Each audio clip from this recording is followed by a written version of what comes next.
Hey guys, it's Amanda and Barron, and we are back again with Kickin Cancer Cares on KSLM Radio. Our sponsor for the second half is Vente's Cafe, and they are phenomenal as well. Yep. Great options. I'm an appetizer girl, so I was just going to name off some of their starters, which is cheese curds, spicy black bean dip, pita and hummus, and mezza plate. I'm not sure if I pronounced that right. And then they've also got their venti spicy tots, sweet potato fries, crispy truffle fries, red curry fries, and then their truffle ribbon chips. So those are just a few starter things. I love just getting together with a few friends over some appetizers, if you will. Well, and sometimes you can just have a little appetizer plate and fill up on that thing alone. That's what I'm saying. Yeah. Absolutely. So definitely go check them out. They've got amazing options from vegetarian, vegan, plant-based, and just animal proteins. Is that how you would say it? So definitely go check them out. They have tons of healthy options as well as just good old wholesome food.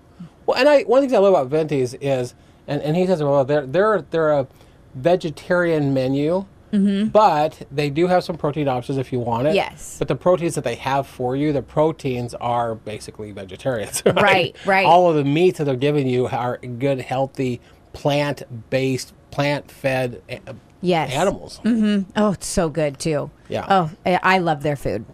And I think that's a real key when it comes to if you're going to eat meat, make sure the meat you're eating is getting a chance to eat some good, healthy food. Yes, and his meat, it does do this. So he gets all of his is grass-fed beef and all that good stuff. So it's not just your bought at the grocery store typical beef. Right. If you will. Right.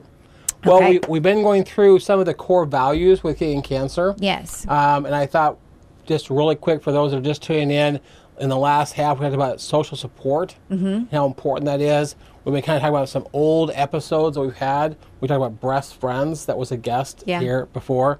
And another group on the East Coast called Santiago Strong, giving a big shout out to Eric and Cynthia over there on the East Coast for what they do with sport. And the second we talked about was stress and how to reduce stress. We've had Kate Vilwalk come in one time and talk about it, and then went to her studio a second time. Yeah. And highlighted some of the things that you could do to reduce your stress. So I thought I'd pick up with the third one, which is rest. Okay. And one of the people that is on our board, Ricky, she does oils, doTERRA oils. And I remember early on when we were just starting cancer, I was working at FedEx at the time, and so I had to be to work at midnight. So now you try to go to bed about 5, and it's hard to get the brain to slow down and fall asleep at 5 o'clock. It's not a normal sleep time. Right. Which we'll talk a little bit about that in here as well. And so she highly recommended that I use lavender. So she gave me this little mister, and I would mist lavender on my pillow, and then put a little bit of roller on my forehead, and it kind of calmed things down so that you could sleep better. Yeah. And so that was, again, a previous guest we had. But I think there's some interesting points in here when it talks about rest. What do you think the ideal amount of sleep is for a person? What do you think how much people should be getting? Between 8 and 6 hours. 6 to 8 hours of sleep? Yeah. Yeah. Interestingly enough, in 1942, they were recommending 7 to 9 hours of sleep. Wouldn't that be nice? I know, right? How much sleep do you think you get on average? You know, it really, really depends. But I would say I get at least 6 hours every night. Sometimes it can be 5 to 4. It just depends on how much is going on later in the evening. Yeah, and early starts in the day. Yeah, like just recently after 4th of July, it was hard to get with camping and just getting out of schedule. My brain wasn't unwinding early, even though I didn't stay up late. I don't know what it was, if it was just a lot going on and I was just used to a lot of chaos during that weekend. Right. But I was going to bed at like midnight to 1, which is later than I stayed up that whole weekend because I'm not a late person. Right. I was probably in bed no later than 11 p.m. on those nights. But when I got home, it was like midnight 1. And my brain, it was like I had to try to force it to shut down. And then it was like, okay, well, I'm going to get up at 5:30. So then I'll be extra tired for the next night. Nope, sure wasn't. So just getting your brain to calm down sometimes. But yeah, so it just depends. Right now it's a little out of whack. Well, and it's interesting what you say, because I find myself, usually I'm in bed between 9 and 10, somewhere in that range. Same. Right? Exactly, yeah. So if I get up at 6, I'm getting about 8 hours of sleep. But there are times where something will happen. I'm not in bed till midnight or 1. Guess what? My brain is still waking up about 6 o'clock in the morning. Yeah, it doesn't matter. It's like, No. okay, hello. Because the rhythm has already set in. So how do you deal with that? What this is saying is, back in 1942, 84% of Americans were actually getting the 7 to 9 hours of sleep. Wow. The recommended amount back then, well-being that sleep experts still agree upon, even now, yet today only 59% of us are hitting that mark. Which means that over 40% of us aren't sleeping enough. Yeah. So what's that lack of sleep doing to our bodies? Right. Right? Can't be good. Yeah. Another one I find interesting, and especially because you got teenagers at your house, it's even a greater challenge for children, especially adolescents. This is because the teenage brain is undergoing a massive process of neural sculpting and development. And while this is going on, the adolescent brain operates in sync with a unique circadian rhythm that shifts teens' days so that it prompts for sleep. Most naturally for those of us at roughly 11 p.m. So most of the teens are wanting to go to bed about 11, or in some cases they stay up the whole night, right? This means that a teenager will naturally fall asleep around 11 or midnight, would need to sleep until 7 or 9 o'clock in the morning if they're going to try to get that 7 to 9 hours of sleep. Right. But that's just not possible with the schedules that teenagers are living. Yeah. So we've got kids that are just not getting the rest they need. And then they try to use some chemical to help them stay awake with energy drinks. Yes. That's not contributing at all to better sleep. Yeah. It goes on to say studies show that only 15% of American teens, 15% of American teens are meeting the 8 to 10 hour goal. For the 8% who are not, the cost in terms of physical, psychological, emotional, and academic performance is high. So I thought maybe we could hit on a couple of benefits that proper sleep is going to help with. Yeah. Okay. Sleep regulates our appetite. Yes, it does. So when we sleep well, we eat well, and are more able to sustain a healthy weight. So not getting the rest we need, you're not going to eat the way you should, which is a better chance to gain weight. Yeah, yeah. I feel like your sleep schedule is like almost regulates your whole body and everything for the rest of the day. Yeah, yeah. It says sleep regulates key biological processes linked to obesity. So if you're not getting the proper sleep, it's really easy for people to gain weight. If you look at our society as a whole, there's a lot more people overweight now than there used to be. Yeah. I know that when I get very little sleep, it's interesting. I'll gravitate towards food because I'm like, it'll give me the energy I need. Right. I need to feed my body because I'm so exhausted. But then I start just shoveling in food and then it makes me more tired. Well, and it mentioned at one point in here that about 1 or 2 in the afternoon, people begin to experience a crash because they're not getting the right amount of sleep. So they turn to the wrong kind of things to get the energy. Like an energy drink that'll be a high and then a low. And they fall victim to the advertising that says, you know, go get a candy bar. Yes. And that's going to give you an energy boost. And that's not the case either. So both of those are not contributing at all to you getting better health. Go grab some vegetables and fruit. Right. That's what you need to get.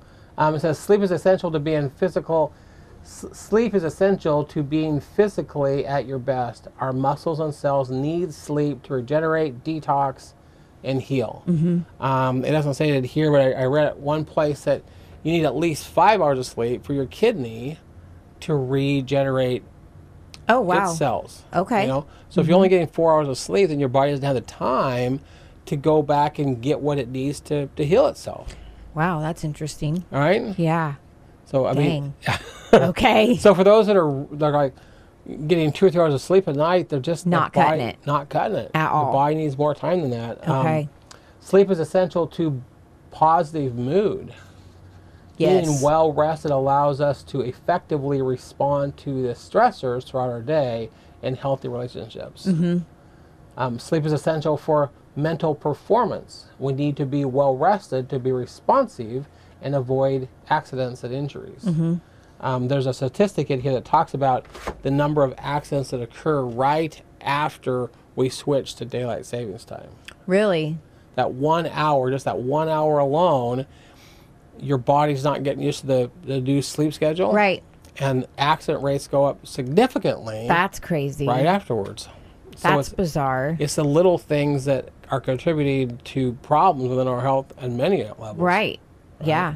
Kind of crazy, right? That is. I didn't know that. Yeah. And the last one it says in here is sleep is the timekeeper of our health. If we sleep well, we are more likely to prevent disease and have better outcomes, including with cancer.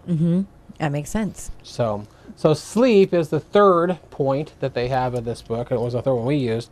The fourth one is movement. Okay. In fact, the title for this next one is Moving for Wellness. But, you know, the more that we did this show, we began to find guests, I thought, who could we find that could talk to us about movement? And we had the pleasure of going to Rod Stanley's. Yes. Yep. And going to his gym. Yep. At Success Fitness. Success Fitness. So what are your fond memories of that particular episode? Well, I don't know if I would say it was fond, but realizing he had me do some simple movements, and they weren't so simple. Right. But I'm not a big mover like that. Okay. And so it made me realize that there's things I could definitely work on. I would consider myself pretty in shape, you know, but then when you challenge yourself with these simple movements and you're not capable of doing them so flawlessly, it makes you realize that there's still work to be done, and that it is important to move so that you have that body and core strength, you know, for all things. Well, and I wanted to go there because, you know, talk to him about having moderate exercise. Yes. And I wanted him to be able to give the listeners some things that he could show that were moderate exercise. And something that you did with the stair stepper, right? I thought they were really good for people to realize that it doesn't have to be an extensive workout, Right. but something simple Very to simple. get started. Yes. Right. And it helps build that core muscle and just make you stronger all the way around. Well, and I really like that we did the planking exercises. Yes. Because the core is a critical part of your body. If you're not taking care of the core, the rest of it is affected by that. Absolutely. And I've always been told, like, our body, our blood is like the oil in a car. And you've got to keep it moving to keep everything oiled and just, you know, in tip-top shape and functioning. Yep. And so movement is super important for that. Well, the points that the book brings up, and again, I like to go back to this just for people to have some reference as to some of the studies that have been done out there. This particular study was done at a cancer institute in Rochester, New York, and it was eliciting cancer patients and their exercise. Nearly 15 years ago, when we started the work, a lot of people believed it wasn't even safe for cancer patients to exercise. Oh, wow. Back then, it was like once you go through the treatment, you need to sit in a chair and Not move. relax, right? No. And nearly 80% of the patients who enrolled in the studies are sedentary back then. She found that overwhelming nature of cancer and cancer treatment makes it hard for patients to hear and take in information about the benefits of exercise. So they did another study side by side with it that began to look at how much exercise was valuable to getting some exercise, you know, some treatment for it. Exercise does not have to be expensive. There's no need to buy fancy equipment or join an expensive gym. Right. Yeah. Walking is effective as any other form of exercise in terms of reducing inflammation and protecting against cognitive side effects like chemo brain. I know that Victoria Shin, who's been on the show a couple times, you know, she's gone through a pretty brutal cancer journey herself, and she has a treadmill in her house and an elliptical machine. And so something that you could be doing at your house that's simple. Yeah. Brenda gets up in the morning and does a power walk down in Arizona, you know. She does it early because it gets really hot this time of year. Yeah. But just the power of walking, right? Says exercise works better than medications I believe it. to reduce cancer-related fatigue, the most common side effect for cancer treatment. That chemotherapy creates a tremendous amount of fatigue in the body. And they used to believe that to deal with the fatigue, you should just rest. Well, now they're saying that the exercise itself is better for treating the fatigue than just not doing anything. Oh, I bet. Yeah, absolutely. So I thought that was really valuable. And it does mention yoga in here. Patients see improvement in overall quality of life after only 4 weeks of regular walking. Wow. Only 4 weeks. Yeah, that's not long at all. Right? Or using resistant band strength training that they can do at their house. Okay. Have you ever done resistant band strength training? Yeah. That's like the band that goes around your legs, right? And you pull. Yeah. It's like a thick rubber band. Yeah. And you can do it with your arms, you can do it with your legs. And typically you can buy a pack that has 4 or 5 of them in it, so there's different levels of resistance. Right. And it's just so valuable to get some exercise when you just get the resistance, right? Don't worry about dumbbells, don't worry about weightlifting, just resistance training. Yep. And I think that whether you're young or whether you're older when you're going through the cancer treatment, that's a simple way to deal with it. I think even if you don't have cancer, those are types of things. All of these types of things are important, with or without being diagnosed with something. Right. Because it can help better you if you did get diagnosed, or it can help prevent you from being diagnosed. Well, I think one of the key things is that if you can stay ahead of the curve on this thing, hopefully you won't get the cancer. Right. You're going to be better off in the long run. Exactly. There was a guest that a lady I met years ago. Her name is Jamie Westerfeld.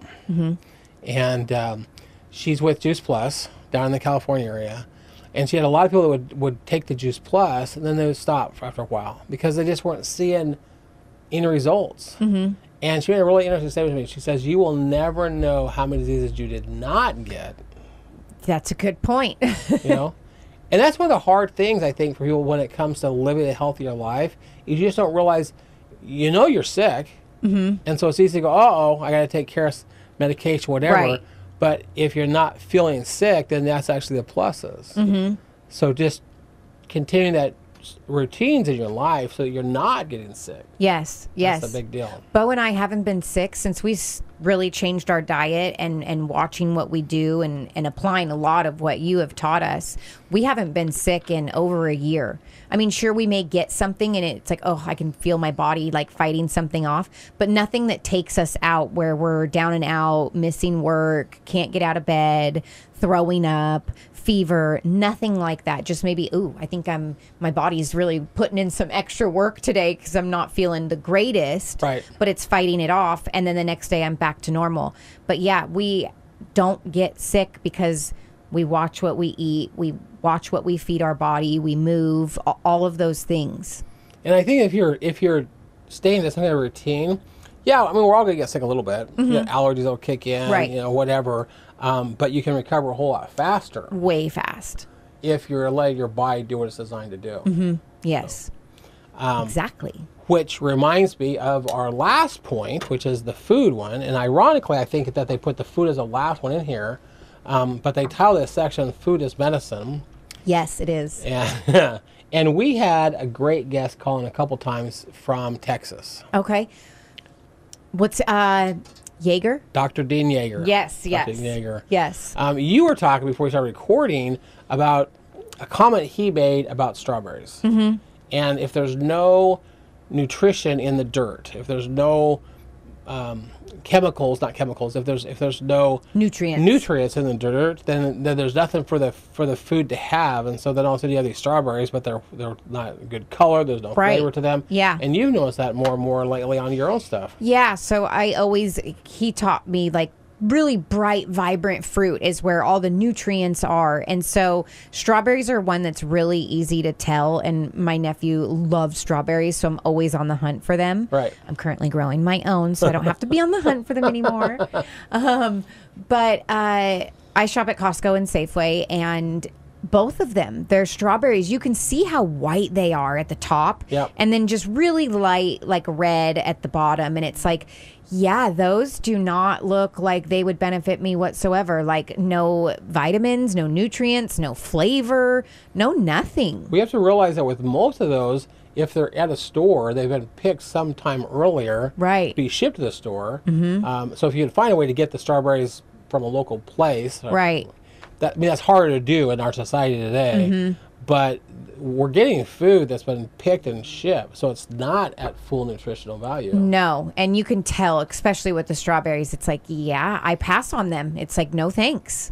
No thanks. But yeah, the importance of having the dirt that the fruit and vegetables are grown in be full of nutrients and vitamins to then give it and push it to the fruit and vegetables to then give it to us. It's important. I mean, he was just enthusiastic about the dirt. Yes, I loved it though. It's important, and you don't think of that. No. I know that he lived here in Salem and moved to Texas, but in both places he started doing what's called regenerative farming, and he would actually come in and give this land what it needs for the dirt to be able to do what it's supposed to do. Right. And he's been able to take, like, cows come in that are just not the healthiest cows, get them out there eating what they're supposed to be eating, and then become healthy cows again. Yes. So he was truly a blessing when it came to the food story. What the book talks about, and I find this one interesting as well, here are some examples of sustaining and depleting foods, okay? So healthy vegetables, but if we're depleting it, that we're getting high glycemic index foods, which is basically white rice, white bread, white potatoes. So that's not good food, whereas the vegetables are going to be good food. Same with the fruit. Vegetable proteins, which is your tofu, okay? But your flip side is you're getting foods that have a lot of added sugars. Yeah. When it comes to legumes and lentils, or are we getting red and processed meats? You know, it's just, it's not what our body is designed to be taking in. We should be getting lots of nuts and seeds. Whereas conversely, people are looking at potato chips and highly processed snacks and other kind of foods as their snack food, where they should be getting like some cashews, some pistachios, those better nuts, and then whole grains versus candy. I mean, even within that realm, you're looking at the wrong kind of things that we put on your plate. Yeah, absolutely. So I mean, food is definitely a big part of what we've talked about with Kickin Cancer. And for those that haven't had a chance to try to get a hold of anybody with Juice Plus, I would again talk to Danny Warren, who's been a guest before. But it's hard to get those 13 servings of fruits and vegetables. It is. And so we want to make sure we're getting that as well. But with the summertime, I just went and stocked up on, I'm obsessed with cantaloupe right now. Okay. It is so stinking good. And then watermelon and grapes and pineapple. My fridge is mostly fruits and vegetables right now. Okay. But it's good for you, especially in these hot summer days. A lot of the fruits are like cantaloupe, 90% water. Yeah. I think watermelon's even more. So not only are you getting the good vitamins and nutrients and whatnot, but you're also hydrating your body at the same time. And then these are also good treats to freeze and give to your dogs. And watermelons are high in lycopene as well. Oh, like the okay. tomatoes. Are they? Yeah. Yeah. See, there's just so much good from so we snack a lot on fruit and vegetables. I will grill up big portobello mushrooms and put them in my fridge and then just pull them out and cut it in half and eat like a half of one as a snack.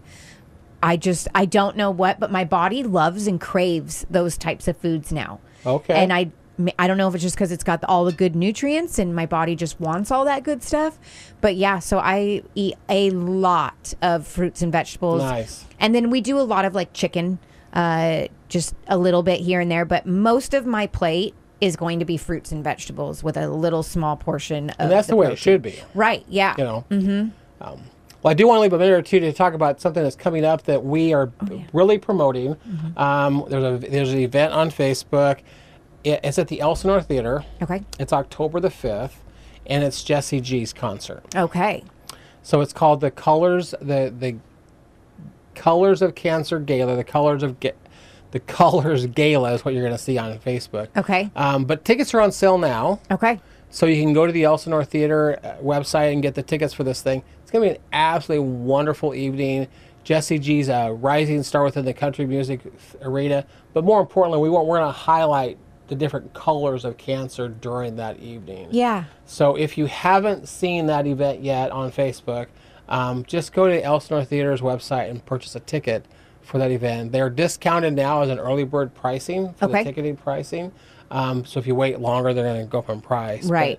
Going to be a wonderful, wonderful evening with Jessie G. Okay, and this is where we dress up in whatever color that cancer has affected us or that means something to us. Right. Okay. So if your family was affected by breast cancer, wear pink. And if you're by blood cancer, wear orange. Whatever color the cancer is, that's what you want to wear to this particular And we'll gala. just light it up with all the colors. Yep. Oh, I love that. Yep. And it's going to be, it'll be kind of our end of the year fundraiser for Kickin Cancer.